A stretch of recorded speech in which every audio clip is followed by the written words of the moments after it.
and welcome to the case study briefing session. In this session, what I'm going to do is go through the case study, but I'm going to go through it explaining how you should think about what you're doing rather than just read it out and say, oh, here's the case study. I'm actually going to talk about each of the sections and the kinds of things it should provoke in the way you think. Now, the case study is based on a generic sort of requirement, so there's no company name in here, just some URLs that have been invented. The idea is it's going to walk you through the requirements of a DNS architecture, but it's going to give you hints as to how it needs configured. It's then going to go on and talk about a LAMP-based web server installation, but a web server farm and an intranet, and it's going to specifically focus on using Apache, PHP, NFS, and MySQL, all the things you've done in the module. So the idea is the case study will allow you to learn more in depth about how you think about these services rather than just the rote building, and how they can be adapted and used in an organization. So the best thing to do is just get kicked off in it, kicked off into the case study and see how it unfolds. I will point out one thing. The way you should use this, and I will repeat this a couple of times, is what you need to do is, as you go through this, try and build your own solution, but I would suggest you very quickly turn to the provided solution, because I do provide a solution as well. And the reason for that is the case study and the solution that are provided are what are used in the examination for this module. So although the idea of the case study is for you to develop your own skills, you can do that, but try and follow the design that I've given you in the design document and refer back to it regularly so that you can make sure you're tying in with the way it's been designed. A lot of the records are actually going to be used in the examination as well, so it's not just a case of build your own solution and stop. You will need to implement the solution you're provided with if you want to start experimenting with queries to find out how it actually works. Okay then, without further ado, let's get into it. But I will say one thing: congratulations for getting this far through the module. Okay, let's get into finding out what this case study is all about. So if we go to the introduction is basically a little background, just to give us some context. Basically, a company requires a large-scale implementation of a scalable, secure DNS architecture. So in effect, what we're saying is we're going to have the primary servers and secondary servers, and the secondary servers are going to be what provides the service, and the primaries are how we actually manage the actual zone databases in as secure a manner as possible. The fault tolerant side of it is obviously we're going to have to look at things like the SOA records for how long servers will remain active in the case of a failure of one of the servers. So it's sort of that kind of idea on that one. The other part of it is the web server farm is really, as well as looking at the deployment of the Apache servers, the file sharing systems and the database deployments, and how we can link all those together. So it's all about how an organization can have these services deployed into them in a useful manner.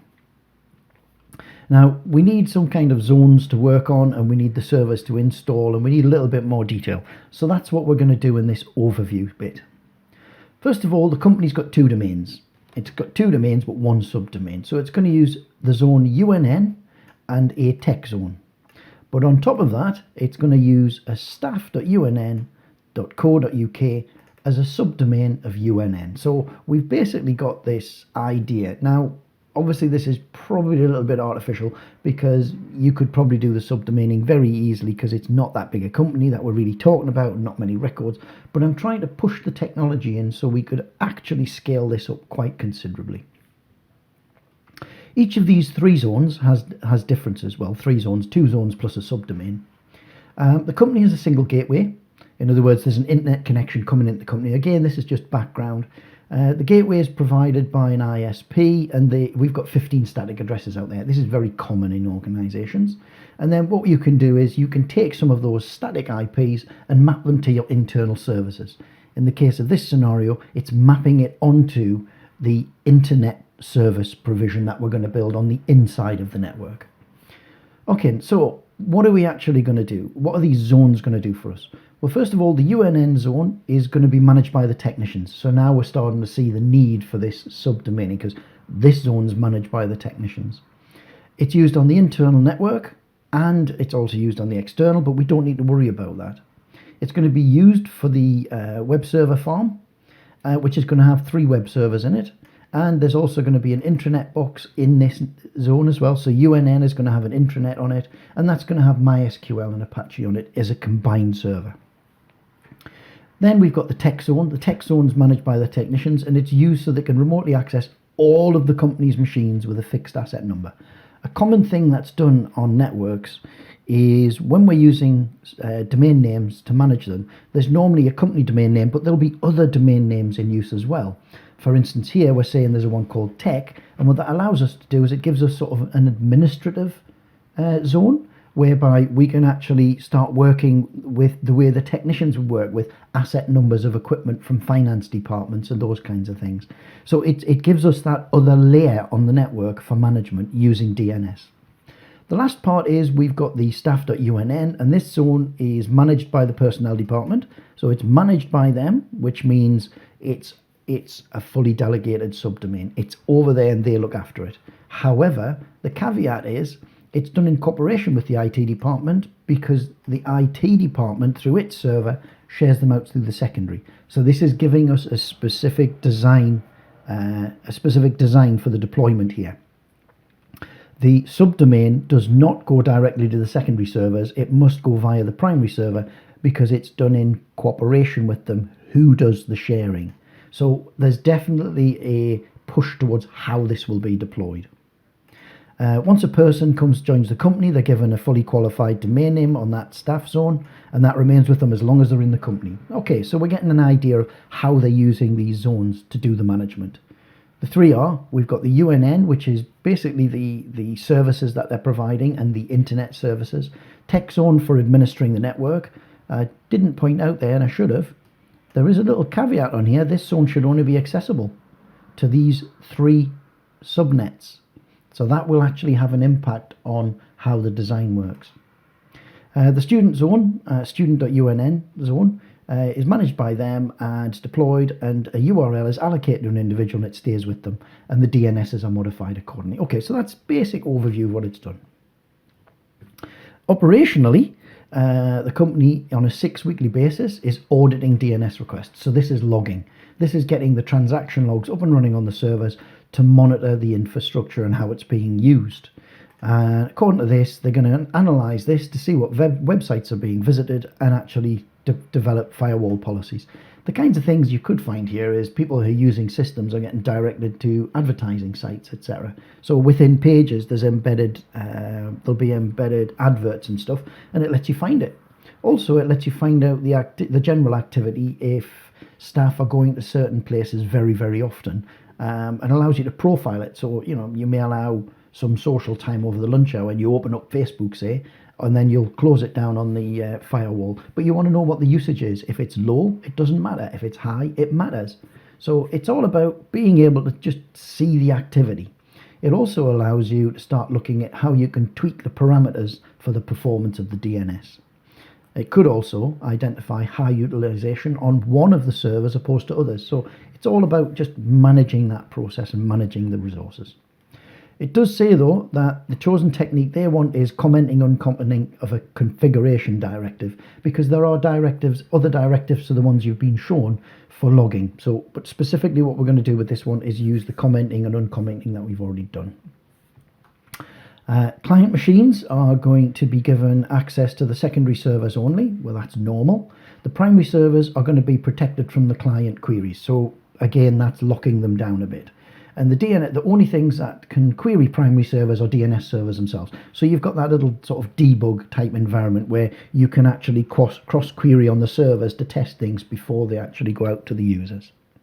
And on the secondary servers will only distribute, the DNS architecture will only distribute the secondary server's IP addresses.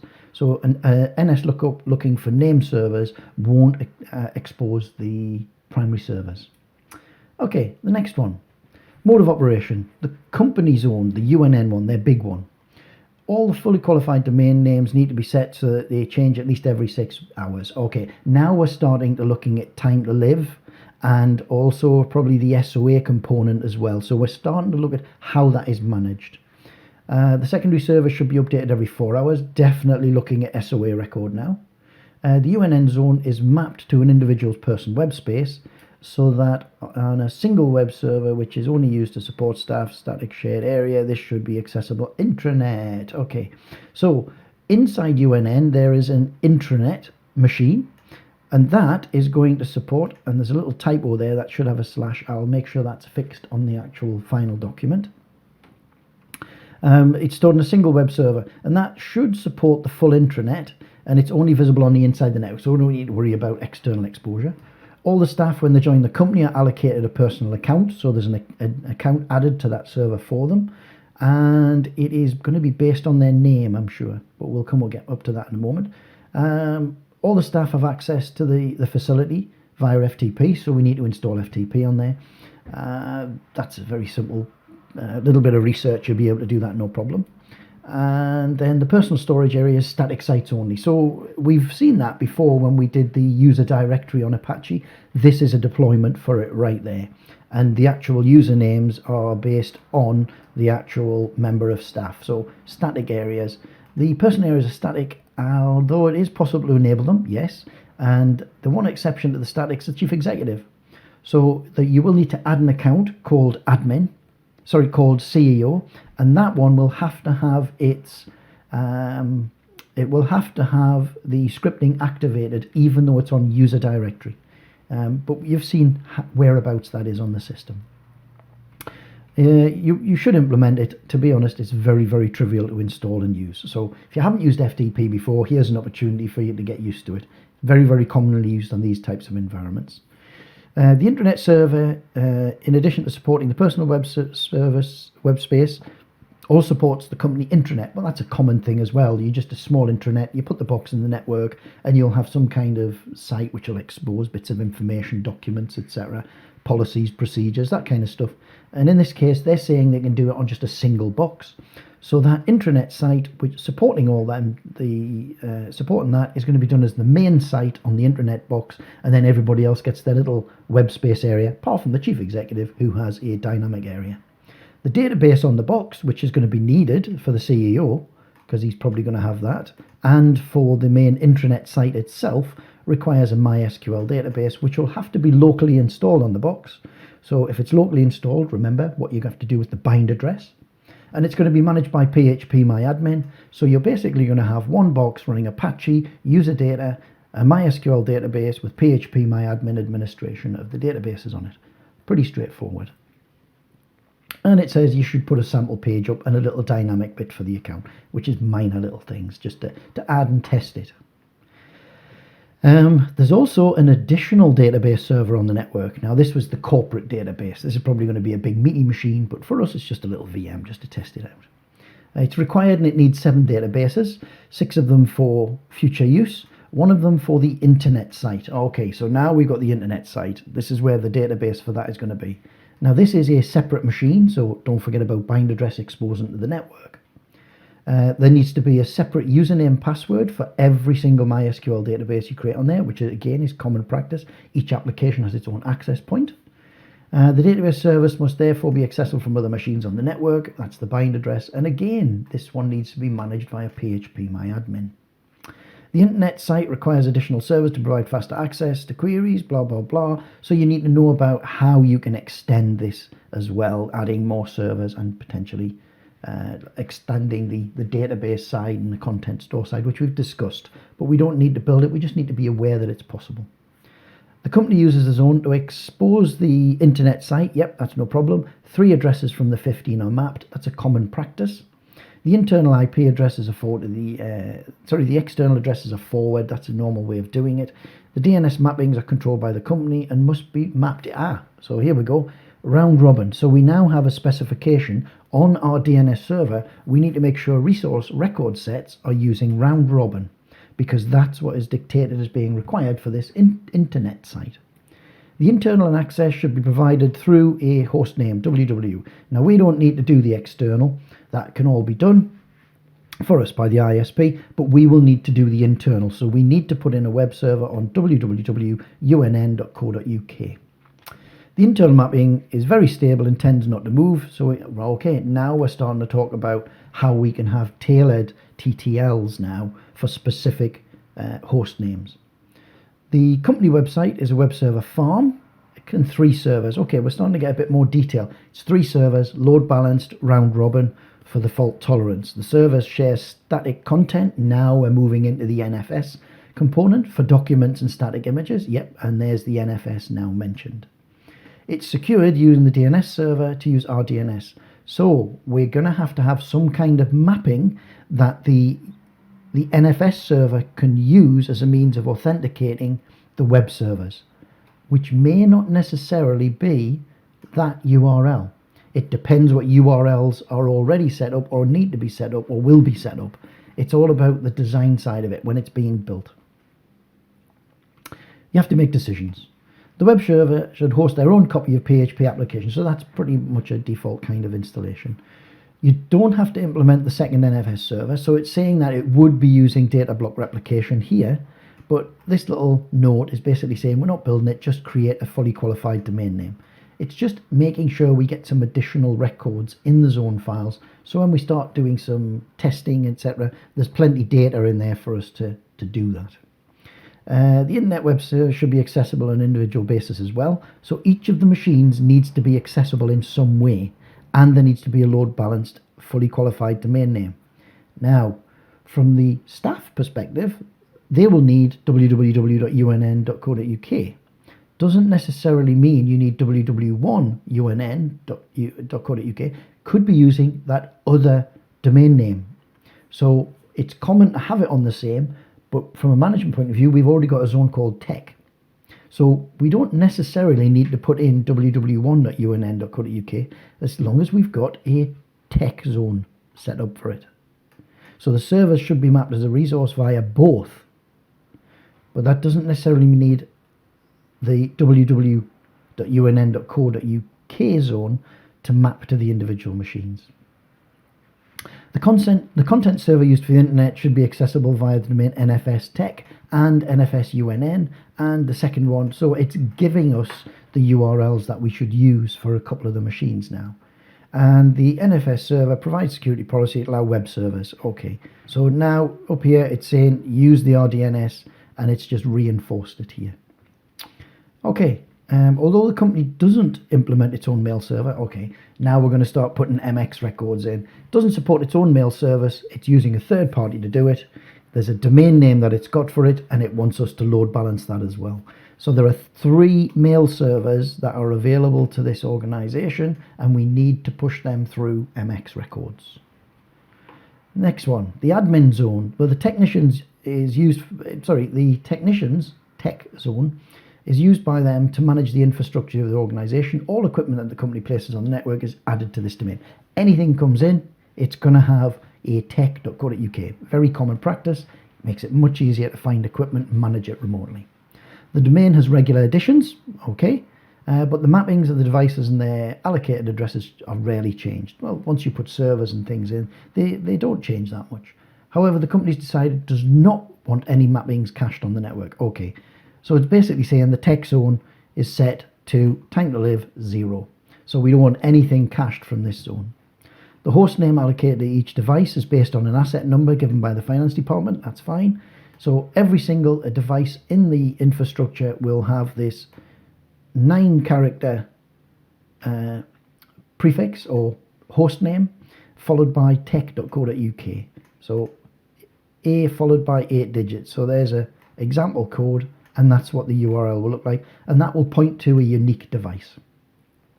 The machines that are run on the network, alright, so also in the tech zone, if any of these devices have got sort of like a common purpose, like, oh, I want to connect to the mail server, database server, whatever it is, they'll have their own URL within there as well. Now, because it's within the same environment and it's just a logical mapping, that just screams out use CNAMEs.